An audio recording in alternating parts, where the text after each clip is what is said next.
আমার মাকে নিয়ে একটা চিঠি লিখেছি আমি। আমার মা কিন্তু নেই। অনেক আগে আমি যখন ইন্টার পড়ি তখন আমার মা এক অপঘাতে মৃত্যু হয়েছে। তার সাপে কাটে মারা গিয়েছিল আমার মা। তাকে নিয়ে আমি একটা চিঠি লিখেছিলাম। প্রিয়তম সুমা, পেরিয়ে গেছে বিস্তর সময়, কাগজে কলমে লেখা হয়নি কখনো। তবে হ্যাঁ, লিখেছি অনেক, প্রতিদিন প্রতিক্ষণ তোমাকে সাথে রেখে অসংখ্য অসংখ্য সহস্র সহস্র চিঠি মাগো, যেগুলো তোমার কাছে কখনো পৌঁছায়নি, পৌঁছাতেই পারেনি। কত কথা বলার ছিল, কত কথা না বলা রয়ে গেছে, তুমি জানতেও চাওনি কখনো। তুমি তো সারাদিন সারা সময় সংসারী পরিবারের তদারকি নিয়ে ব্যস্ত থাকতে, নিজের গোসল খাওয়ার সময়টুকু তোমার ছিল না। সংসারে কাজ ছেড়ে যদি সময় পেতে, বসতে পড়শিদের নিয়ে জঙ্গনামা, ইউসুফ জলেখার পুঁথি কাব্য আর বিষাদ সিন্ধু নিয়ে, শরৎবাবু, রবীন্দ্রনাথ, সেগুলোও সাথে থাকতো তোমার। দোয়া দরুদ আরো করতে ফরজ সুন্নত নফল এবাদতের আলোচনা। মাগো, আজ বড্ড ইচ্ছে করছে তোমার শরীরের ঘ্রাণ শুকে নিতে। আমার ভাই ছিল বড্ড দুষ্ট, আমার চেয়ে বেশ বড় ছিল সে। প্রায় সে আমার মাকে জড়িয়ে ধরে তার গালে নাক ঘষে ঘষে ঘ্রাণ নিত। আমি দৌড়ে এসে বলতাম, মা কষ্ট পাবে, তাকে ছেড়ে দে। বলতো, তুই পাগল। আমার চুল টেনে ছিঁড়ে সে বলতো, তুই মায়ের মুখে নাকটা লাগিয়ে দেখ, নাকটা লাগিয়ে দেখ, মায়ের গায়ে কি সুন্দর খুশবু।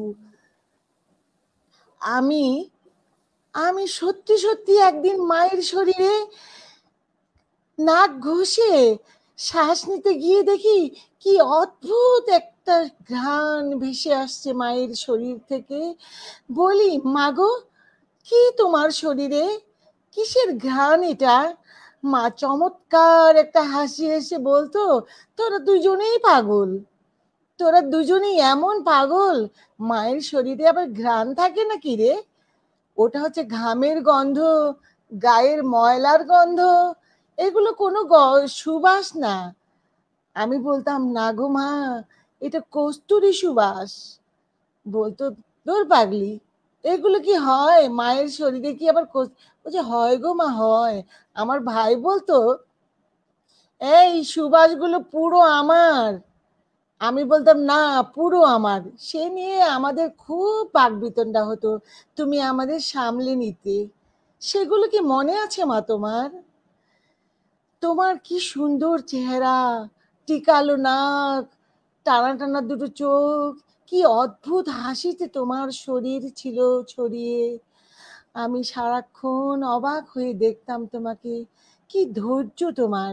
আমার বাবা ছিলেন বড্ড মেজাজি মানুষ। তিনি বাড়িতে এলে টান টান উত্তেজনা। আমি বলতাম, আচ্ছা ওই লোকটাকে ভয় কেন গো মা? বলে কি, না, ওটা বলা যাবে না, উনি তোমার বাবা। এত ভালো মানুষ ছিলে তুমি মা। এমনি করে কেটে গেছে জীবনের ঢের সময়, বলা হয়নি কথা মাগো। হঠাৎ করেই খবর আসে একদিন তুমি নেই। সেটা ছিল অঝোর বর্ষা, বৃষ্টির দিন, চারিদিকে মেঘ, থই থই বৃষ্টি। নদী পার হয়ে একদিন যখন তোমার কাছে পৌঁছালাম, মাগো, তুমি কি সুন্দর হাসি হেসে তুমি তাকিয়ে আছো, কি অদ্ভুত তোমার হাসি। আমি বলেছি, মা আমি এসেছি। কে বলছে গো তুমি নেই? মা বলছে, দূর পাগলি, আমি নেই কেন, আমি তো এই তো, আমি আছি তোর কাছেই, দেখ, এই তো শুয়ে আছি।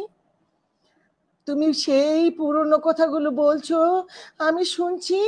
নিজের যত্ন করবি, নিজের খেয়াল রাখবি, ভয় করবি না কোনো কিছুই, শুধু সামনে এগোবি, সামনে তাকাবি।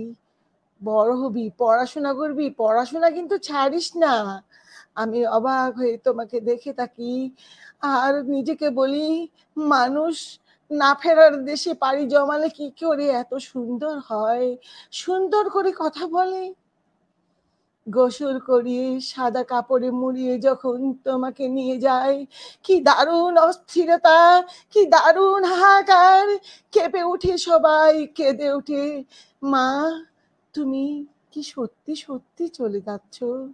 সমস্ত পৃথিবী অন্ধকার হয়ে যায়। মাগো, তুমি কি সত্যি চলে গিয়েছো? সবাই বলে আত্মার মানুষ কখনো হারিয়ে যায় না। আমি বলি হারিয়ে যায়। ওরা বলে না, মা কখনো হারায় না। দেখো তোমার বুকের মাঝে মা আছে, তোমার চিঠি পড়ছে, তোমার কথা শুনছে। তাই কি হয় মা? আমি সারা সময় ঘিরে রাখি তার ভালোবাসাকে। তুমিও, আমি অনুভব করি তোমাকে, শুধু তোমাকে, তোমার ভালোবাসাকে।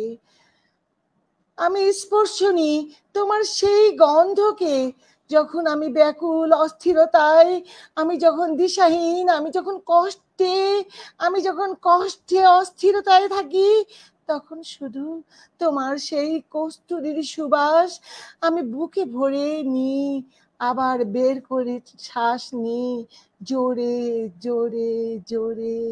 আল্লাহ তোমাকে জান্নাতুল ফেরদৌসি নসিব করুন মা। তুমি ভালো থেকো। ধন্যবাদ।